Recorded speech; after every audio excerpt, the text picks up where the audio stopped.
खरंच राव, या एकट्या संजय राऊत यांनी भाजप नेते आणि अंधभक्तांचं जगणं मुश्किल केलंय. मुख्यमंत्री आमचाच होणार हे वाक्य 2019ला संजय राऊतांच्या तोंडून तुम्ही वारंवार ऐकलं होतं. तब्बल महिनाभर खेळ चालला आणि अखेर राऊतांचं वाक्य खरं ठरलं आणि शिवसेनेचा मुख्यमंत्री झाला आणि 105 आमदार असलेल्या भाजपच्या हातात विरोधी पक्षनेता पद आलं. हे सगळं आठवायचं कारण म्हणजे मुंबई महापालिकेत सुद्धा 2019 सारखं सस्पेन्स आलंय. यावेळी पुन्हा एकदा संजय राऊत रोज सकाळी येऊन सांगत आहे, महापौर आमचाच होणार. कारण शिंदे गटाचे निवडून आलेले 29 नगरसेवक हे सगळे उद्धव ठाकरेंचे जुने शिवसैनिक आहेत. उद्धव ठाकरेंचा आदेश आला तर हे सगळे 29 नगरसेवक मातोश्रीवर पळत पळत जातील. त्यामुळं घाबरलेल्या एकनाथ शिंदे यांनी तडकाफडकी सगळे नगरसेवक हॉटेलात कोंडून ठेवले. उद्धव साहेबांना विनंती आहे, साहेब शिंदेंनी 40 आमदार फोडले हिंदुत्व सांगून, आता तुम्ही शिंदेंचे 20 नगरसेवक फोडा मराठ्यांसाठी. उद्धव साहेब हे राजकारण खेळा, ऑपरेशन मराठा झालंच पाहिजे. फडणवीस म्हणतात की निवडणुका संपल्या, आता कोणीही शत्रू नाही, विकासासाठी जो सोबत येत असेल त्याला सोबत घेऊ. त्या जे कोंडलेले नगरसेवक जे आहेत विकासासाठी त्यांना बाहेर काढा. अजूनही ठाकरेंचा महापौर बनू शकतो का? आणि दुसरी गोष्ट म्हणजे महत्वाचं म्हणजे भारतीय जनता पक्ष आणि शिंदे गटामध्ये चालू असलेली ही हमरातुमरी याचा फायदा शिवसेनेला नक्कीच होणार आहे.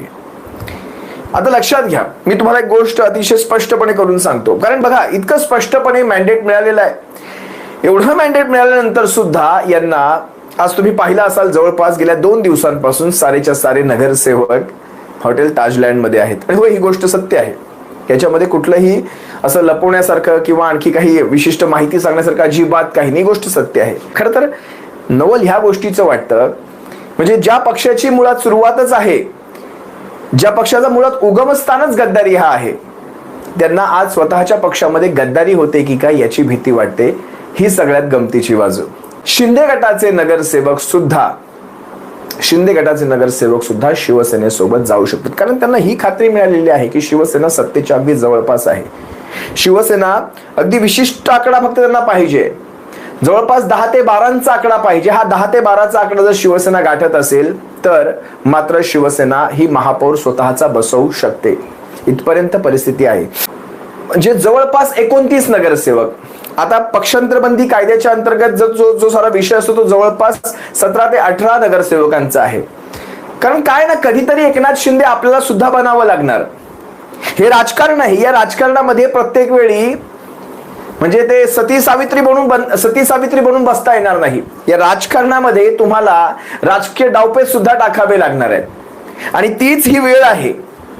या वेळेत नाही तर कधीच नाही. कारण आज अशी परिस्थिती आहे बघा. आता विशेष जर सांगायचं झालं तर ज्यावेळेस या सगळ्याची सुरुवात कुठून झाली बघा, उद्धव साहेबांचे शब्द अतिशय असे तीर लागतो बरोबर तो. उद्धव साहेबांचे शब्द म्हणजे बघा ना, कालचाच त्यांचा एक मातोश्रीच्या बाहेरचा तो पत्रकारांनी घेतला व्हिडिओ पहा. त्यामध्ये उद्धव साहेब स्पष्टपणे म्हणतायत, मातोश्रीवर ज्यावेळेस अशा प्रकारच्या बातमी येते, हे हॉटेलमध्ये जाणं हे त्याच क्षणाला कन्फर्म झालं होतं. मातोश्रीवरून बातमी काय आली, जर परमेश्वराच्या देवाच्या मनात असेल तर नक्कीच महापौर हा शिवसेनेचा बसू शकतो. उद्धव साहेबांना नेमकं काय म्हणायचं होतं ते साहेबच जाणवत. ते शिवसेनेचे मुख्य प्रवक्ते संजय राऊत साहेब म्हणाले, महापौर कुणाचाही बसू शकतो, अजूनही शिवसेनेचा महापौर बसू शकतो. हे त्यांचे स्टेटमेंट आहे. ज्यावेळेस संजय राऊत हेही म्हणतात की आम्हाला हॉटेल ताजलँड मध्ये जरा जेवायला जायचंय, जाऊ देत आम्हाला जरा जेवायला, ताजलँड मध्ये जाऊ शकतो आम्ही सुद्धा जेवायला. या अशा प्रकारच्या गोष्टी ज्यावेळेस घडताना दिसल्या बॅकएंडला, आणि संजय राऊत नावाचं हे जे रसायन आहे ना, हे रसायन राजकारणामध्ये काहीही घडवू शकतं. लक्षात घ्या, आज मुंबई का महत्वाची आहे बघा. घडेल नाही घडेल हा नंतरचा प्रश्न, पण आज कमीत कमी या क्षणाला ह्या गद्दारांच्या छाताडामध्ये एक धस्स झालेला आहे. आणि धस्स असं साधं सुद्धा नाही, अगदी आपल्या नगरसेवकांना आपापल्या प्रभागामध्ये न जाता एका हॉटेलवर नेण्या इतपत हे धस्स झालेलं आहे. बघा ना, ज्यावेळेस आपल्या माणसांवर भरोसा ठेवला जातो ना, त्यावेळेस आपली माणसं आपापल्या प्रभागात सोडली जातात. शिवसेनेचे 65 नगरसेवक आपापल्या भागांमध्ये आहेत, पण इथे शिंदे गटाचे 29 नगरसेवक एकत्र ठेवावे लागतात, कारण हे मुंबईचे नगरसेवक आहेत. हा मुंबईकर म्हणजे जे काही असेल ते धाकदपटशा असेल, कुठल्याही मार्गाने असेल, पण हे नगरसेवक पुन्हा ठाकरेंकडे जाऊ शकतात. याची खात्री स्वतः एकनाथ शिंदेंना त्याच्या पक्षातल्या पदाधिकाऱ्यांना आहे. हे नगरसेवक केव्हाही दगा देऊ शकतात. त्यामुळे ह्या पुढच्या 5 ते 6 दिवसांमध्ये काहीही घडू शकतं. मुंबईचा महापौर हा अजूनही आम्ही स्पष्टपणे सांगतो की हा शिंदे गटाचा होईल की भाजपाचा होईल की कोणाचा होईल हे अजूनही स्पष्ट नाही. एमआयएम वगळता इतर सारे पक्ष जर आपण आपल्या सोबत, आणि आहेत ते सारे समविचारी पक्ष आहेत, एमआयएम वगळता साऱ्या पक्षांना जर घेतलं तर जवळपास हा आकडा 103च्या आसपास जातो. जवळपास 10 ते 11 नगरसेवकांचं मताधिक्य हे कमी आहे. आज जवळपास या 29 नगरसेवकांपैकी 17 ते 18 नगरसेवक हे अजूनही शिवसेनेच्या संपर्कात आहेत. 17 ते 18 नगरसेवक. आता जे काही असेल ते, म्हणजे संजय राऊत साहेब इथे काय जादूची कांडी फिरवतील आणि काय घडेल मला माहित नाही. पण आजच्या घडीला मी खरंच सांगेन, मला जर माझं वैयक्तिक मतही आजच्या घडीला तुम्ही विचाराल, म्हणजे ह्या सगळ्या बंडाच्या नंतर 3-4 वर्षांनंतर तुमचं मत काय आहे, मी म्हणेन शत्रूचा शत्रू तो आपला मित्र. एका वेळी दोन मोर्चांवर लढायचं नाही, एका वेळी 2 फ्रंटवर लढायचं नाही, एका वेळी एकाच फ्रंटवर लढायचं आणि मग तोडायचं. एका वेळी एक शत्रू निपटवायचा. एका शत्रूशी निपटवण्यासाठी आपल्याला ते बळ पण आलं पाहिजे. त्यावेळेस शत्रूच्या शत्रूला हाताशी घ्यायचं ही ब्रिटिश नीती आहे. काही वेळा ह्या ब्रिटिश नीती सुद्धा आजमावाव्या लागतील.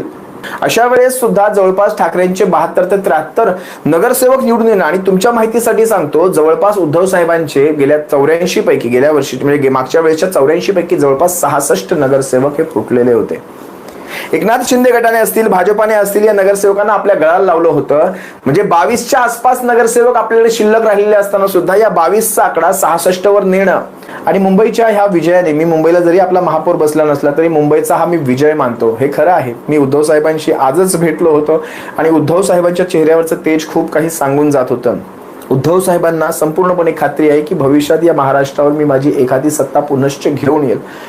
काही काळ असतो, जो काळ कसोटीचा, संघर्षाचा असतो, जो मंतरलेला काळ असतो, पण त्या काळामध्ये तो काळ सुद्धा निभावून घ्यायचा असतो. तो काळच आपण सध्या निभावून घेतोय. शिवसेना हा पक्ष जमिनीवर खोलवर बघा. तुम्हाला मी पुन्हा सांगतो, तुम्ही जर पाहाल कुठलाही व्हिडिओ घ्या, कुठलेही सोशल मीडियावरचे व्हिडिओ घ्या, प्रत्येक ठिकाणी शिवसैनिकांच्या हजारोंच्या संख्येने कमेंट्स असतात आणि ट्रोलर्स लोकांच्या क्वचित कमेंट्स असतात. ते ट्रोलर लोक 40 पैशाचे ते देणेकरी असतात, 40 पैशाचे. पण शिवसैनिक हजारोंच्या संख्येने. मग विचार करा, हजारोंच्या संख्येने ज्यावेळेस शिवसैनिक येतात, हे ट्रोलर लोक, म्हणजे विचार करा, तिथे खुजे पडतात. मग हे वोटिंग यांना कोण करतं, हा साधा प्रश्न तुमच्या मनात कधीतरी येत असेल ना.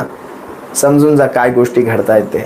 आज कित्येक ठिकाणी 17C फॉर्म, 17C जो आहे, ज्याच्यावर ज्या दिवशी निवडणूक संपते त्या दिवशी त्या मशीनचा काउंट किती, त्या भागात त्या बूथवर बसलेल्या एजंटला तो 17C दिला जातो आणि त्याच्यावर लिहिलं जातं की किती या मशीनचा आकडा आहे. पण ज्या दिवशी काउंटिंगला ती मशीन येते त्यावेळेस मात्र त्या मशीनचं वोटिंग बदललेलं असतं.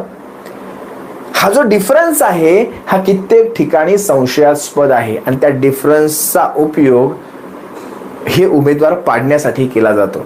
अनेक ठिकाणी ह्या गोष्टी घडलेल्या आहेत.